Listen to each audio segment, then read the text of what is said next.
So doctor గారు అసలు hormones అంటే ఏంటి? ఆ హార్మోన్ మన బాడీకి ఎందుకు అంత అవసరం? ఇప్పుడు బాడీలో ఏ పని జరిగినా హార్మోన్స్ వల్లనే జరుగుతాయి. దిస్ ఈజ్ కాల్డ్ గ్రీక్ నుంచి డిరైవ్ అయిన వర్డ్. దిస్ మీన్స్ ఎండోక్రైన్ అంటాం. ఎండోక్రైన్ అంటే బాడీలో ఒక్కొక్క ప్లేస్లో ఒక్కొక్క గ్లాండ్ ఉంటుంది.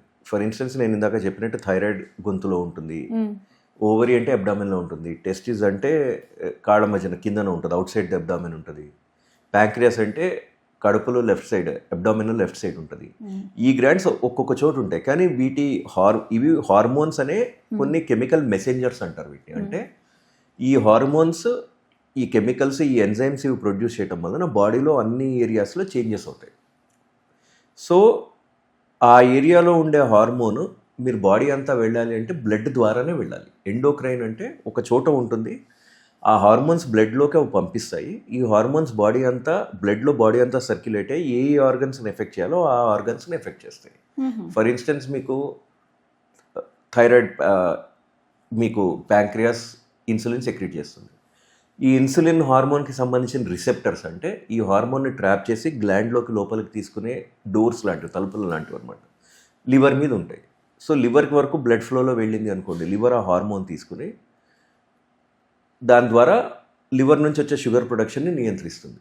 ఫ్యాట్లో ఉంటుంది, ఫ్యాట్ అడిపోస్ టిష్యూ అంటారు. ఈ ఫ్యాట్లో ఉన్న ఈ రిసెప్టర్స్ ఈ హార్మోన్ తీసుకుని సెల్ లోపలికి తీసుకెళ్తే హార్మోన్ దాని ద్వారా బాడీలో చేంజెస్ అవుతాయి. పిట్యూటరీ గ్లాండ్ ఉంటుంది, అది టీఎస్హెచ్ అనే హార్మోన్ సెక్రెట్ చేస్తుంది. అది బ్లడ్ ద్వారా మీ థైరాయిడ్ గ్లాండ్ వరకు వెళ్ళి థైరాయిడ్ హార్మోన్ ఉత్పత్తి పెంచు అని మెసేజ్ ఇస్తుంది అనమాట. ఈ రకంగా ఈ హార్మోన్ గ్లాండ్స్ పనిచేస్తాయి, బ్లడ్ ఫ్లో ద్వారానే పనిచేస్తాయి. అంటే ఈ హార్మోనల్ ఇంబ్యాలెన్స్ అనేది వయసుతో నిమిత్తం లేకుండా ఎవరికైనా ఎప్పుడైనా వచ్చే పరిస్థితి ఉంటుందా? అసలు ఎందుకు ఈ ఇంబ్యాలెన్స్ అనేది వస్తుంది? యాక్చువల్లీ ఫ్రాంక్గా చెప్పాలంటే హార్మోనల్ ఇంబ్యాలెన్స్ అనే మాటే మా టెక్స్ట్ బుక్లో లేదు, కానీ అన్ఫార్చునేట్లీ చాలా వైడ్లీ పాపులర్ అయిపోయింది. అవును, హార్మోనల్ ఇంబ్యాలెన్స్ అనేం లేదు, ఒక హార్మోన్ తగ్గటం లేక పెరగటం వలన. మాకు ఎండోక్రైన్ ఆర్గన్స్లో ఉండే ప్రాబ్లం ఏంటి, మిగతా కండిషన్స్లో లేనిది ఎండోక్రైన్ డిజార్డర్స్లో ఉండే మెయిన్ ఇష్యూ ఏంటి అంటే హార్మోన్ పెరిగిన ప్రాబ్లమే, తగ్గిన ప్రాబ్లమే. ఒక బ్యాలెన్స్ అంటే సమతుల్యం మెయింటైన్ చేయాలి. ఫర్ ఇన్స్టెన్స్ మీకు థైరాయిడ్ హార్మోన్ ఎక్కువైంది అనుకోండి, నేను ఇందాక మీకు చెప్పాను కదా పిట్యూటరీ గ్లాండ్ టీఎస్హెచ్ ఎక్కువ ఉత్పత్తి చేయమని చెప్తుంది అని. సపోజ్ ఈ పిట్యూటరీ గ్లాండ్ కంట్రోల్ కిందన T3, T4 అనే హార్మోన్స్ థైరాయిడ్ నుంచి ఉత్పత్తి అవుతాయి. సపోజ్ T3, T4 తక్కువ అయ్యాయి అనుకోండి, హైపోథైరాయిడిజం అంటారు. ఈ కండిషన్లో ఏంటి అంటే మనకి సరిపడినంత హార్మోన్స్ పెరగకపోవడం వల్ల బాడీ మెటబాలిజం పూర్తిగా స్లో అయిపోతుంది. సో దానివల్ల ముఖం ఉబ్బటము, గొంతులో వాపు రావటము, అన్ని బాడీ ఫంక్షన్స్, కాన్స్టిపేషన్ రావటము, మెదడు స్లోగా పనిచేయటం, జుట్టు రాలటం, ఇట్లాంటి ప్రాబ్లమ్స్ వస్తాయి. చాలామందికి ఒక అపోహ ఉంటుంది హైపోథైరాయిడిజంలో బరువు పెరుగుతారు అని. చాలామంది అసలు బరువు పెరగడానికి హైపోథైరాయిడిజం ఒక వంకలాగా చూపిస్తారు, కానీ యాక్చువల్లీ హైపోథైరాయిడిజంలో పెద్ద బరువు పెరగరు. అది చాలా పబ్లిక్లో the most widely held misconception. అంటే అన్నిటికంటే పెద్ద అపోహ ఎండోక్రైనాలజీలో ఏంటంటే హైపోథైరాయిడిజంలో బరువు పెరుగుతారు.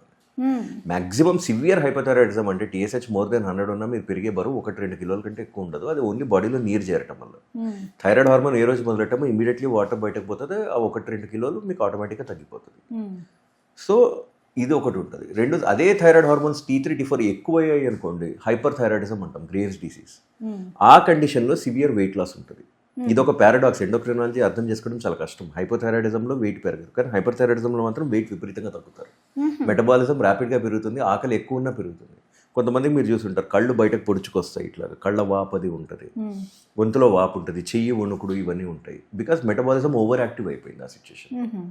సో ఆ సిచ్యుయేషన్లో అదే సపోజ్ పిట్యూటరీ హార్మోన్స్ ఉన్నాయి అనుకోండి, గ్రోత్ హార్మోన్ తక్కువైంది అనుకోండి, షార్ట్గా ఉంటారు పిల్లలు. గ్రోత్ హార్మోన్ ఎక్కువైంది అనుకోండి, మీరు చూసుంటారు యాక్రోమెగాలీ జైగాంటిజం, 7 అడుగులు 7.5 అడుగులు పెరగటం, అట్లాంటి కండిషన్స్ ఉంటాయి.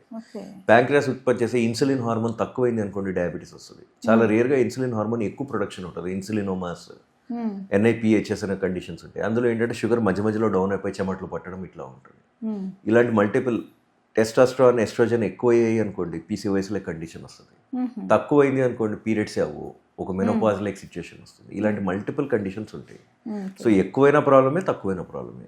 బ్యాలెన్స్ మెయింటైన్ చేయటం, ఇది ఇంబ్యాలెన్స్ అనే టర్మ్ వాడడం మేము. యాక్చువల్లీ హార్మోనల్ బ్యాలెన్స్ మెయింటైన్ చేయడం చాలా ముఖ్యం. కొంచెం బ్యాలెన్స్ తప్పినా, బికాస్ ఇవి చాలా పవర్ఫుల్ హార్మోన్స్ కనుక ఇమీడియట్లీ బాడీలో మీకు చేంజెస్ కనపడతాయి.